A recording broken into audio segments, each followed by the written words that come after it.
பெரியார் 40 வருஷம் வித்தியாசத்துல ஒரு பொண்ணை கல்யாணம் பண்ணியிருக்கீங்களே, உங்களை இந்த சமுதாயம் எப்படி பேசுறாங்க தெரியுமா?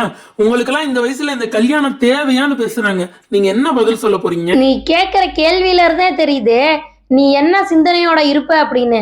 இதுவே நான் மணியம்மைய கல்யாணம் பண்ணி நீ சொல்ற மாதிரி ஆசைக்காக வீட்டுக்குள்ள வச்சிருந்தேன் அப்படின்னா இன்னைக்கு மணியம்மைன்ற பேரு கூட உங்களுக்கு எல்லாம் தெரிஞ்சிருக்காது.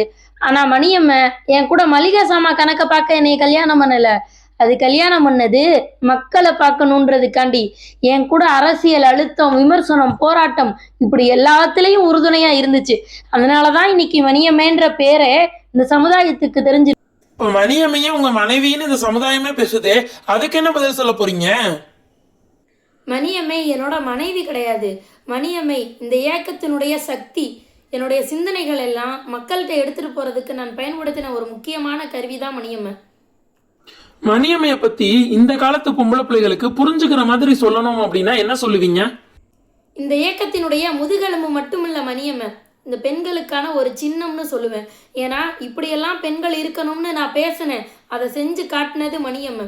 பெண்களுக்கு உரிமை வேணும்னு நான் பேசினேன், அதுக்கு ஆளா வந்து நின்னது மணியம்மை தான். மணியம்மைன்ற பேரை இன்னமும் பேசிட்டு இருக்கிறதுக்கு காரணம் என்னன்னு நினைக்கிறீங்க நீங்க?